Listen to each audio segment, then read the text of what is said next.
Aesthetic medicines क्या हैं, तो इसके बारे में आप क्या ओपिनियन रखती हैं? एस्थेटिक मेडिसिन बेसिकली एक मेडिकल स्पेशलिटी है जिसमें हम non surgical and minimally invasive procedures के ज़रिए आपकी शक्ल, आपकी स्किन। ये सिर्फ ख़वातीन के लिए हैं या फिर लड़कों के लिए भी है कि वो भी करा सकते हैं? बिल्कुल, मेल और फीमेल दोनों के लिए ये प्रोसीजर्स होते हैं। 20s या 30s में जाते हैं तो स्किन रिजुविनेशन के प्रोसीजर्स हैं, जैसे कि हाइड्रा फेशियल है, कार्बन बुटॉक्स हैं, फिलर्स हैं। उसके अलावा बहुत सी प्रोसीजर्स हैं जैसे कि मीज़ोथेरेपी, ये आपकी स्किन के लिए रिजुविनेशन के लिए और उसकी न्यू कोलेजन फॉर्मेशन के लिए बहुत। अस्सलाम वालेकुम, उम्मीद करती हूँ आप सब लोग खैरियत से होंगे। पेन रिलीफ सीरीज़ की एक नई एपिसोड के साथ हम आपको फिर से खुशामदीद कहते हैं। आज जो हम टॉपिक लेकर आए हैं ये तो आज का मुझे लगता है आज की लड़कियों के लिहाज से तो बहुत उनका फेवरेट है। लड़के भी आजकल आहिस्ता आहिस्ता करके इस प्रोसेस में आ रहे हैं। हम ईद बकरा ईद पे देखते हैं तो हमें बहुत सी मर्द हजरात भी अपना ख्याल रखते हुए मिलते जाते हैं, क्योंकि अवेयरनेस फैलती जा रही है।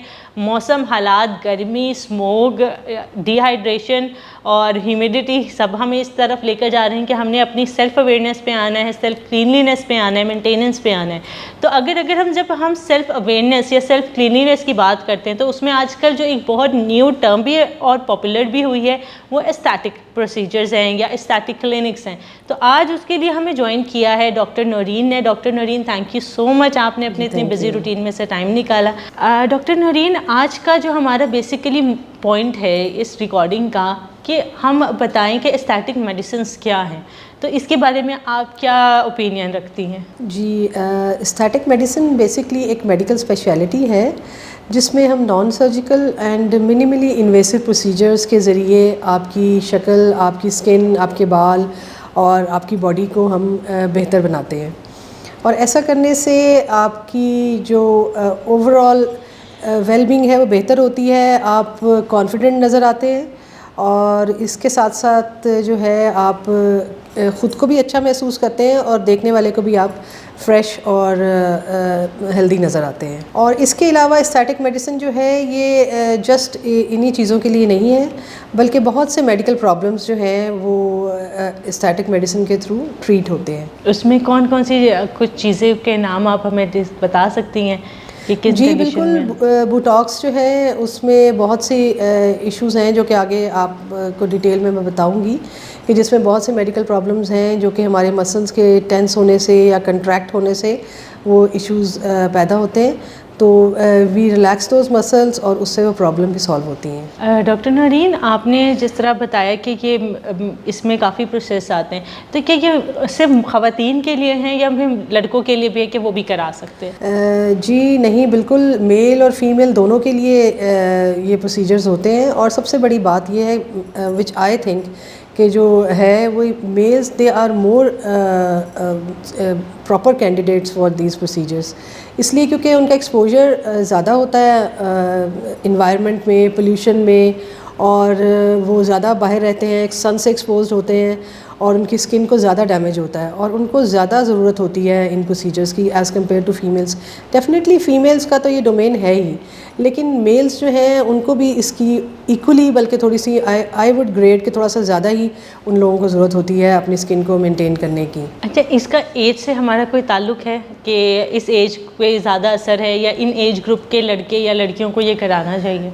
जी बिल्कुल, as far as age is concern बिल्कुल ये प्रोसीजर्स जो हैं एज रिलेटेड होते हैं। जिस तरह टीनेजर्स हैं उनको ज़्यादातर एक्नी ट्रीटमेंट रिक्वायर्ड होती है, उसमें उनकी एक्नी ट्रीटमेंट हो सकती है। उसके अलावा वो एक्नी ट्रीटमेंट में ही केमिकल पील्स करवाते हैं, स्लाइट माइक्रो नीडलिंग वगैरह भी उनमें होती है। और उनमें हम प्रोसीजर्स जो करते हैं वो बहुत एग्रेसिव नहीं करते, क्योंकि उनकी स्किन को ना लाइट प्रोसीजर्स चाहिए होते हैं।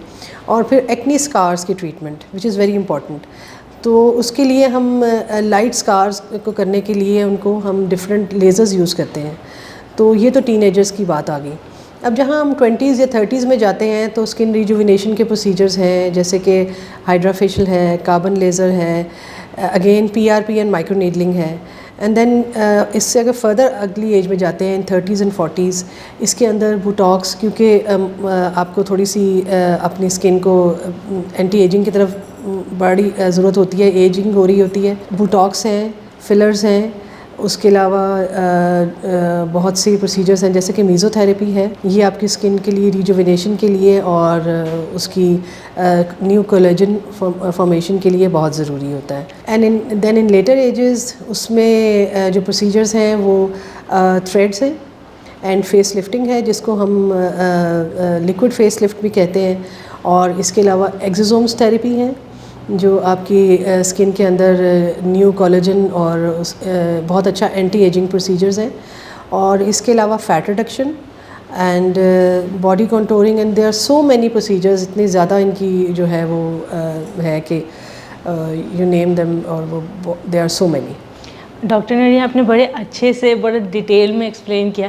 एक सवाल के साथ मैं इस आज की वीडियो को अभी वाइंड अप इसलिए करूँगी क्योंकि हमने आपके साथ एक नेक्स्ट स्टेप पे चलना है, क्योंकि आपने जो प्रोसेस हमें एक्सप्लेन किए हैं, क्योंकि अगर हम बात पे बात करेंगे तो वो तो बहुत लंबी हो जाएगी।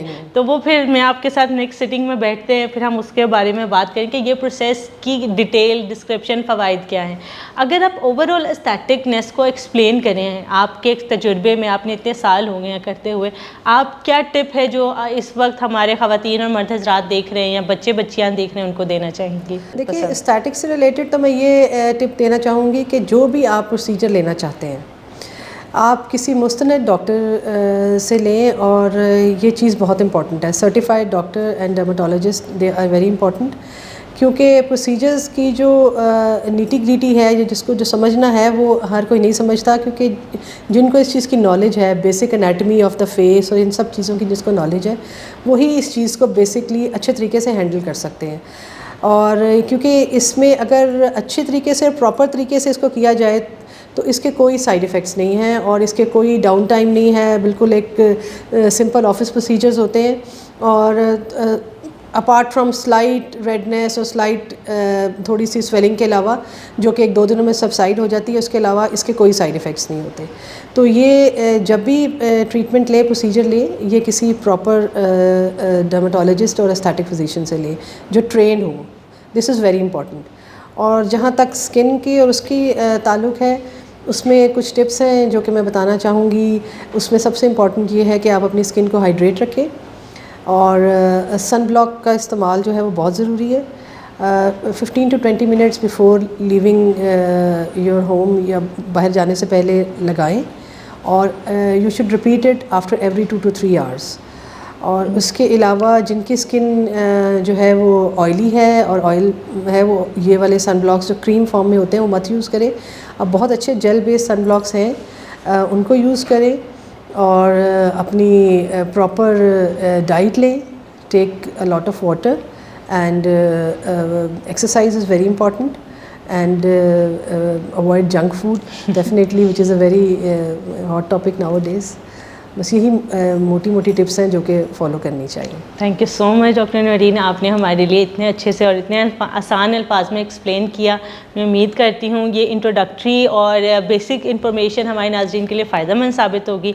इंशाल्लाह इसको हम नेक्स्ट टॉपिक को हम कंटिन्यू करते हैं हमारे नेक्स्ट एपिसोड में। तो मुलाकात होती है आपसे पेन रिलीफ सीरीज़ के नेक्स्ट एपिसोड में, और उम्मीद करती हूँ आपको ये इंट्रोडक्टरी वीडियो आपके लिए फ़ायदेमंद साबित होगी।